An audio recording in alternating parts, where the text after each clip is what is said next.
ಇಡಿ ತನಿಖೆ ಮುಖಾಂತರ ಧರ್ಮಸ್ಥಳವನ್ನು ಕೂಡ ಬ್ಲಾಸ್ಟ್ ಮಾಡಬೇಕು ಅಂತ ಪ್ರಯತ್ನ ನಡೆದಿರೋದು ಈಗ ಹೊರಗೆ ಬಂದಿದೆ. ಆಗ ಈ ಒಂದು ಕುಕ್ಕರ್ ಬ್ಲಾಸ್ಟ್ ಆದಂಥ ಸಂದರ್ಭದಲ್ಲಿ ಆಗಿನ ಮಾನ್ಯ ಡಿ ಕೆ ಶಿವಕುಮಾರ್ ಅವರು ಹಗುರವಾಗಿ ತಗೊಂಡಿದ್ದರು. ಏನು ಎಲ್ಲದಕ್ಕೂ ಇವರ ಕೋಮುವಾದ ಬಣ್ಣ ಮಾಡ್ತಿದ್ದಾರೆ ಅಂತ. ಈಗ ಡಿ ಕೆ ಶಿವಕುಮಾರ್ ಏನು ಹೇಳ್ತಾರೆ, ಆ ಕುಕ್ಕರ್ ಬ್ಲಾಸ್ಟ್ ಮಾಡೋಂಥ ಉದ್ದೇಶ 90 ನಿಮಿಷದಲ್ಲಿ ಆಗಬೇಕಾದಂಥ ಬ್ಲಾಸ್ಟು 9 ಸೆಕೆಂಡಲ್ಲಿ ಆಗಿದ್ದಕ್ಕೋಸ್ಕರ ಇದು ಧರ್ಮಸ್ಥಳ ಉಳಿಯಿತು. ಹಾಗಾಗಿ ಪುಣ್ಯಕ್ಷೇತ್ರವನ್ನು ಉಳಿಸೋಂಥ ಕೆಲಸವನ್ನು ರಾಜ್ಯ ಸರ್ಕಾರ ಈಗ ಮಾಡಬೇಕು. ಯಾರ್ಯಾರು ಆ ಬ್ಲಾಸ್ಟ್ನಲ್ಲಿ ಕುಕ್ಕರ್ ಬ್ಲಾಸ್ಟ್ನಲ್ಲಿದ್ದಾರೆ ಅವ್ರನ್ನೆಲ್ಲರೂ ಕೂಡ ಇನ್ನೂ ಅರೆಸ್ಟ್ ಮಾಡಬೇಕು. ಯಾವ ರಾಷ್ಟ್ರದ್ರೋಹಿ ಸಂಘಟನೆ ಇದೆ ಅದ್ರ ಬಗ್ಗೆ ಕ್ರಮ ತಗೋಬೇಕು.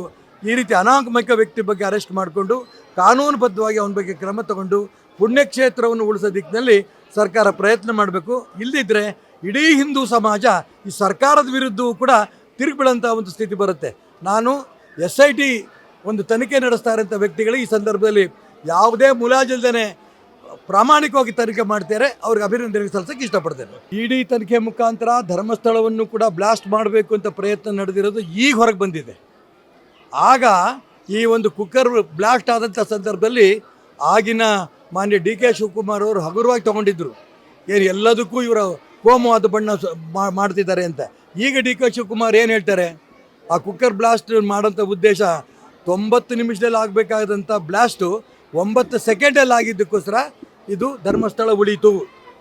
ಹಾಗಾಗಿ ಪುಣ್ಯಕ್ಷೇತ್ರವನ್ನು ಉಳಿಸೋಂಥ ಕೆಲಸವನ್ನು ರಾಜ್ಯ ಸರ್ಕಾರ ಈಗ ಮಾಡಬೇಕು. ಯಾರ್ಯಾರು ಆ ಬ್ಲಾಸ್ಟ್ನಲ್ಲಿ ಕುಕ್ಕರ್ ಬ್ಲಾಸ್ಟ್ನಲ್ಲಿದ್ದಾರೆ ಅವ್ರನ್ನೆಲ್ಲರೂ ಕೂಡ ಇನ್ನೂ ಅರೆಸ್ಟ್ ಮಾಡಬೇಕು. ಯಾವ ರಾಷ್ಟ್ರದ್ರೋಹಿ ಸಂಘಟನೆ ಇದೆ ಅದ್ರ ಬಗ್ಗೆ ಕ್ರಮ ತಗೋಬೇಕು.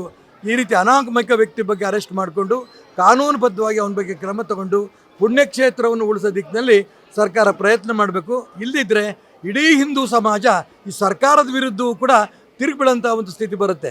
ನಾನು SIT ಒಂದು ತನಿಖೆ ನಡೆಸ್ತಾ ಇರೋಂಥ ವ್ಯಕ್ತಿಗಳು ಈ ಸಂದರ್ಭದಲ್ಲಿ ಯಾವುದೇ ಮುಲಾಜಿಲ್ದೇ ಪ್ರಾಮಾಣಿಕವಾಗಿ ತನಿಖೆ ಮಾಡ್ತಾರೆ, ಅವ್ರಿಗೆ ಅಭಿನಂದನೆ ಸಲ್ಲಿಸೋಕ್ಕೆ ಇಷ್ಟಪಡ್ತೇನೆ.